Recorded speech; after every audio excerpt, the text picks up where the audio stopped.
ලොතරැයි ticket එකක් අතේ තියන් එකරයකින් ධනවතෙක් වෙන්න හීන දකින්න එක. අපේ අය අතර ගොඩක් සුලභ දෙයක් නේද? ඔව්. ඒක නම් ඇත්ත. ඒ බලාපොරොත්තුව තමයි ඉතින්.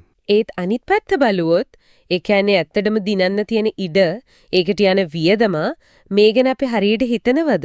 ඒක තමයි ප්‍රශ්නේ. අද අපි මේ කාරණේ ගැන ටිකක් ගැඹුරින් කතා කරමු කියලායි හිතුවේ. මහාචාර්ය W ජයසූරියගේ අර විශ්ලේෂණයක් තියෙනවා lotteries can you win or is it a waste of money කියලා. ඔව්. හොඳ විශ්ලේෂණයක් ඒක. ඒක පදනම් කරගෙන බලමු. ඇත්තටම මේකේ යථාර්ථය මොකක්ද කියලා. හරි. හොඳයි. දැන් ශ්‍රී ලංකාවේ ගත්තොත් ප්‍රධාන වශයෙන්ම තියෙන රාජ්‍ය ලොතරැයිනේ. ජාතික ලොතරැයි මංගලයේ යටතේ. ඔව්.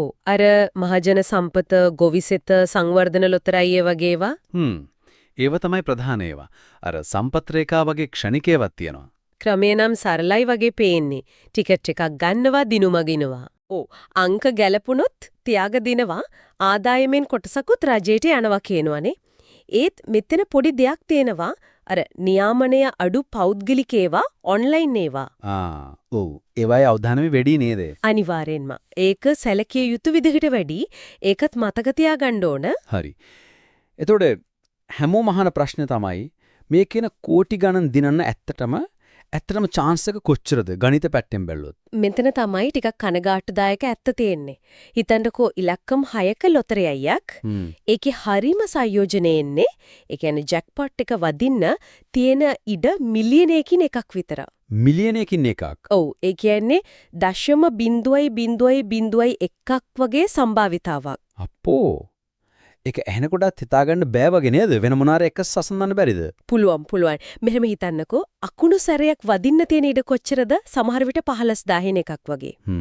රියානතරකින් මිය යන්න තියෙන ඉඩ සමහර විට 100කින් එකක් වෙන්න පුළුවන්. එතකොට ඒවත් එක්ක බලද්දී ලොතරැයි දිනමක් කියන්නේ අතිශය දුර්ලභ දෙයක්.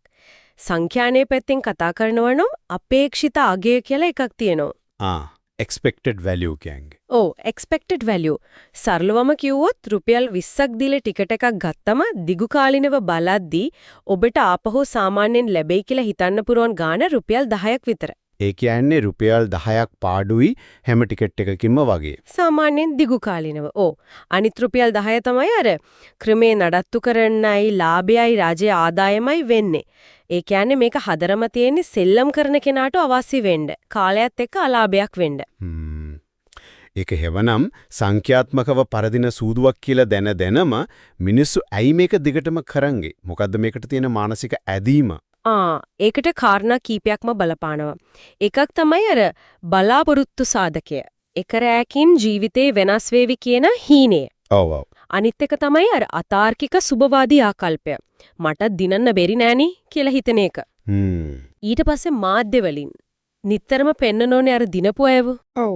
ලොකුවට පෙන්නනවා. ඒකෙන් හිතනවා මේක සාමාන්‍ය දෙයක්. කාට හරි හැමදාම වගේ වදිනවා කියලා availability heuristic කියන්නේ එකට. ඉතින් ඇත්ත සම්භාවිතාව යටපත් වෙනවා.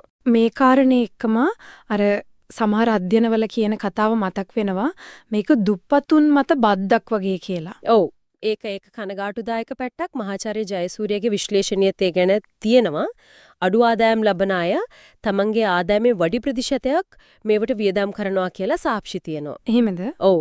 ඒක විසා තමයි සමහර මේක වක්‍රබද්දක් විදිහට දකින්නේ. විශේෂයෙන්ම ආර්ථික අපහසුතා තියෙන අයට බලපාන.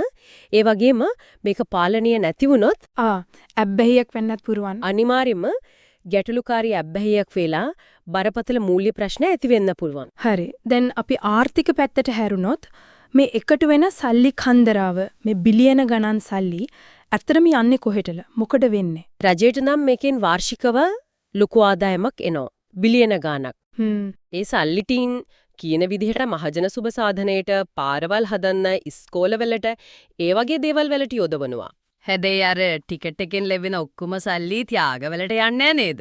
නෑ. ඒක වැදගත් කාරණයක්. සාමාන්‍යයෙන් ටිකට් ආදායමෙන් 50කටත් 60ක් අතර ගාණක් තමයි ත්‍යාග විදිහක ආපහු දෙන්නේ. එතකොට ඉතිරිය තමයි අර මෙහෙයුම් වියදම්, ඒජන්ට් වරුන්ගේ කොමිස් සහ රජයේ ආදායම. හරි. ඉතින් අර කලාතුරකින් මිලියනයකින් එකෙක් වෙලා දිනන අයට මොකද්ද වෙන්නේ? ඒ සල්ලි වලින් ජීවිතයම ගොඩ යනවා කියන එක ඇත්තද? මෙතන තමයි කතාවේ අනිත් පුදුම හිතන පැත්ත තියෙන්නේ. මහාචාර්යවරයා උපුටා දක්වන සමහර අධ්‍යයන තියෙනවා.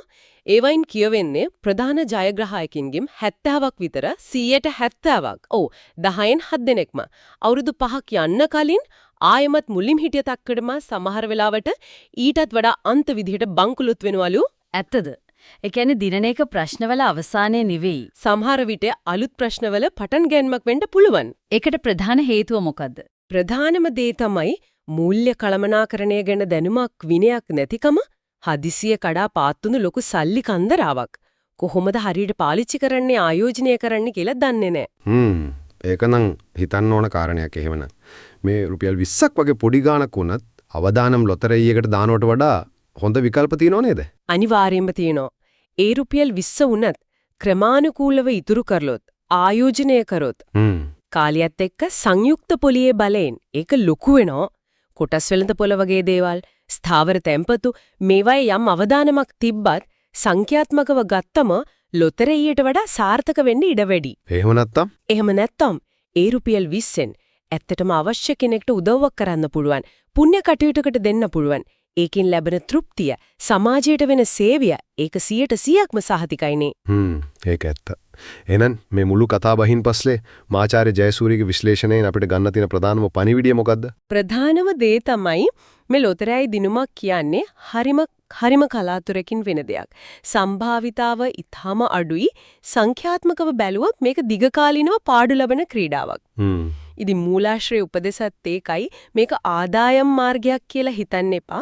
පුළුවන් නම් දරා ගන්න පුළුවන් පොඩි ගානකින් කරන විනෝදාංශයක් විදිහට විතරක් කරන්න. වියදමට සීමාවක් තියාගෙන. ඔව්. සීමාවක් තියාගන්න ඇත්තටම මූල්‍යමය දියුණුවක් හොයනවා නම් ඉතිරි කිරියුම් ආයෝජනමගේ දේවල් ගැන හිතන එක තමයි නුවණට හුරු. එසේනම් අවසාන වශයෙන් අපි මේ ප්‍රශ්නේ ගැන ටිකක් හිතන්න දෙයක් ඉතුරු කරමු නේද? තෝරා ගන්න ඕනේ අර බොහෝ දුරට වෙන්නේ නැති වාසනාවක් පස්සේ දුවනවද? නැත්නම් ටිකක් මහන්සි වෙලා ක්‍රමානුකූලව ස්ථාවර විදිහට තමන්ගේ මූල්‍ය අනාගතේ ගොඩනගා ගන්නවද? ඒ තීරණය ඇත්තෙන්ම එක්කෙනා සතුයි. අද මේ කරුණු කාරණා ගැන කතා කරාට බොහොම ස්තුතියි.